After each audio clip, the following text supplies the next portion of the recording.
नमस्कार. आज मी ना आंबा आणि सुकं खोबरं वापरून लाडू बनवणार आहे. तर बघूया आपण. मी पहिल्यांदाच बनवते तसं म्हटलं तर बघूया आपण कसे होत आहेत ते. चला. आता मी पॅन ठेवलाय आणि हा एक आंब्याचा ना मी पल्प घेतलाय काढून. 1 ते 1.5 आंबा. किती आंबे तरी? एक वाटीभर घेतलाय. हा, एक वाटीभर पल्प घेतलाय. आता मी ओतून घेते तव्यामध्ये.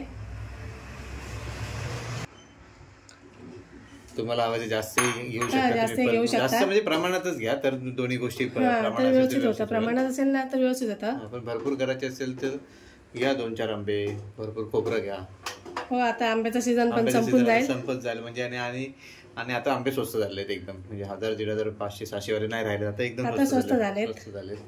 तर घ्यायला काही हरकत नाही, करायला काही हरकत नाही. मला पण म्हटलं आता आंबे संपता म्हटलं करून बघूया. सगळ्यांनी लोकांनी रेसिपी त्याची केलेली आहे. आम्हीच राहिलो होतो करायचंय तर म्हटलं आपण पण करून बघूया. मी पण हे पहिल्यांदाच करते. कठीण नाही, तेवढं सोपं आहे. आणि आपण खोबऱ्याच्या वड्या तर नेहमी करतोच. आज फक्त त्यात फक्त आंबा ऍड करायचा, बाकी काय नाही एवढं. आंबा असा मी परतून व्यवस्थित घेते आणि थोडासा असा घट्ट करून घेते. आंबा कोणताही घेतला तरी चालतो ना? आंबा कोणताही घेतला तरी चालतो. फक्त गोड असला पाहिजे. गोड असला पाहिजे. आणि आंबा असेल तर त्याला साखर कमी लागते. बरोबर आहे. हो, व्यवस्थित असं ढवळून घ्यायचं. व्यवस्थित असं 2-3 मिनिट असं व्यवस्थित ढवळून घ्यायचं. काय तेल वगैरे काही नाही, डायरेक्ट टाकायचं. डायरेक्ट टाकायचं. नंतर बनवताना 2 चमचे तूप टाकायचं. चालेल. मला असं वाटतंय की हे लाडू टेस्टी लागणार, एकदम मस्त लागणार आहे ना. आंबा असल्यामुळे. आधीच खोबऱ्याच्या वड्या पण किती टेस्टी लागतात, त्यात आणि आंबा ऍड केला तर अजून मस्त लागतील. जाम इच्छा होती माझी आंब्याचे लाडू खायची, आंबा खोबऱ्याची. तर आईने बरेच दिवस सांगत होती की बनव. तिने आज ठरवलं की बनवूया आपण.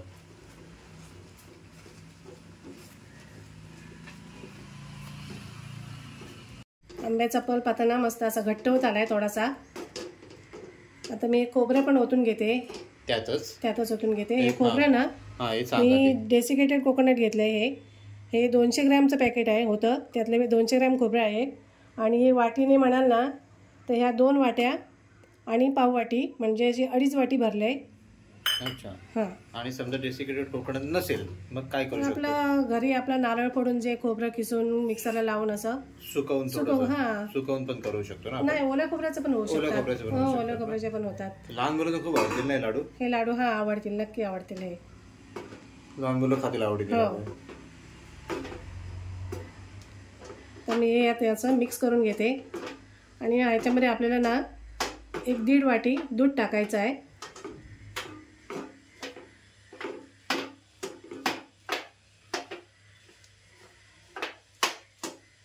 मी खोबरं व्यवस्थित असं परतून घेतलंय. मस्त दिसतंय ना, कलर छान दिसतोय. आता मी याच्यामध्ये ना दूध टाकणार आहे.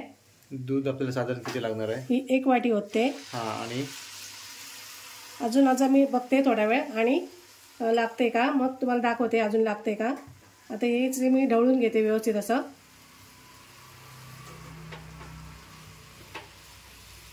लागलं तरच मी परत टाकणार आहे. लागलं तरच, नाही तर मग 1 वाटी पण पुरे.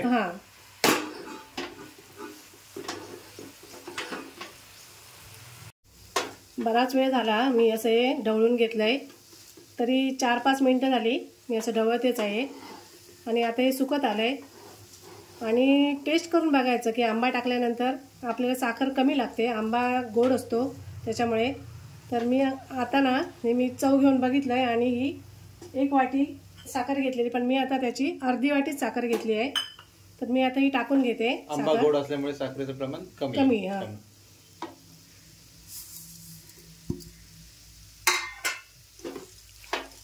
आता हे पूर्ण मेल्ट करून घ्यायचं. आता हे पूर्ण वितळून घ्यायची साखर.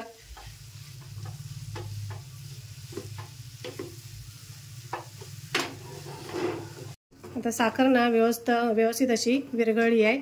आता मी अर्धा वाटी दूध पावडर घेतली आहे, तर ती टाकून घेते. ही दूध पावडरने जरा ना मस्त असं टेस्ट चांगली येते, खव्यासारखी, म्हणून टाकायची. एक छोटंसं पॉकेट 20-25 रुपयाचं घेतलं आणि टाकली तरी हरकत नाही, काय जास्त नाही लागत. थोडी लागते. आणि थोडी चव बदलते का? चव बदलते. आता ही पण मस्त अशी एकजीव करून घेते. आणि एवढं बनवेपर्यंत मी गॅस ना असा एकदम मीडियम ठेवलाय, म्हणजे कमीच ठेवलाय, फास्ट नाही अजिबात केला.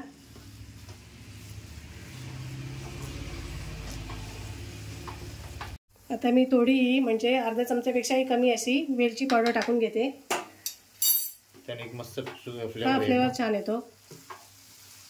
आणि आता हे तसं म्हटलं तर हे होत आलंय. हे पॅन पण सोडायला लागलंय. आपण तुपाचा वापर केला का? अजून नाही केलाय. हे असं पॅन सोडायला लागलंय आता एकदम, म्हणजे जवळ होत आलंय. आता 1 चमचा ना मी तूप पण टाकून घेते.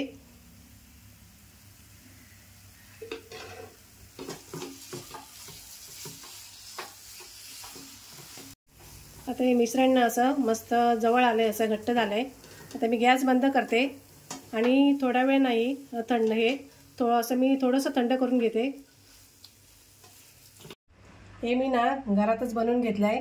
हे घरच्या खोबऱ्याचं मी काही खोबऱ्याची वाटी घेतली आणि त्याचा हा मागचा भाग काढून घेतलाय, काळा भाग काढला आणि याचे बारीक हे करून मी मिक्सर मध्ये घेतलंय बारीक करून आणि गॅसवर 2 मिनिटं असं परतून घेतलंय. बघा हे पण सेम तसंच झालंय. आम्हाला थोडंसं कमी पडलं, त्याच्यामुळे मग आईने घरच्या घरी बनवून घेतलं. हा आणि आता हे थंड पण झालंय. तर मी आता ना लाडू बनवून घेते.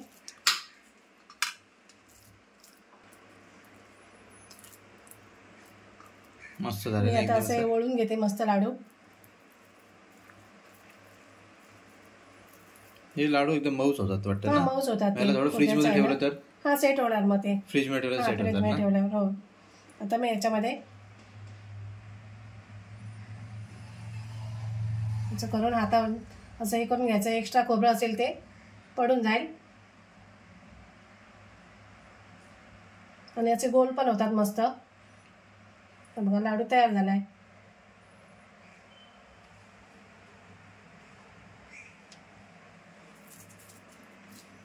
आता होणार सगळे फटाफट होणार. हो मस्त लागतात ना? छान लागतात. आता एक मगाशी खाऊन बघितला ना, एकदम छान अप्रतिम टेस्ट आली होती. मिल्क पावडर टाकली ना आपण, अजून मस्त असं खाव्यासारखी टेस्ट येते. फक्त एकदम राऊंड शेप होत नाहीत ना, ते नरम असल्यामुळे. आपण हे बनवून असे नंतर फ्रीज मध्ये ठेवून द्यायचे. म्हणजे 5-6 दिवस आरामशीर टिकणार. बाहेर ठेवले तर खराब होतात, फ्रीज मध्ये ठेवून द्यायचे.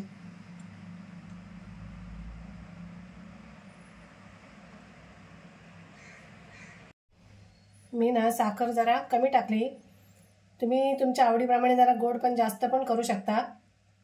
आपण अर्धी वाटीच घेतली. अर्धी वाटीच घेतली. आम्हाला थोडंसं गोड कमी हवं होतं म्हणून मी थोडं साखर कमीच टाकली. तुम्ही 1 वाटी टाकला तरी हरकत नाही, चालू शकतं. लाडू बनवताना हाताला तेल वगैरे लावायची काय गरज लागत नाही. खोबऱ्यामध्ये तेल असलं ना की मस्त असं ते तेल सुटतं. खोबऱ्यामध्ये तेल असतं त्याच्यामुळे काय सगळं तेल असा मस्त सुटलंय. त्याच्यामुळे चांगले वळतात. आणि हे मोठे मोठे नाही करायचे, असे छोटे छोटे करायचे. फक्त हे कडक फ्रीज मध्ये होणार ना, फ्रीज मध्ये ठेवून द्यायचे. आणि बनवून झाले काय पण ना असं फ्रीज मध्ये ठेवून द्यायचे. एक 5-6 दिवस टिकणार. 5-6 दिवस आरामशीर टिकणार. आंबा आणि नारळ वापरून तयार केलेले लाडू तयार आहेत.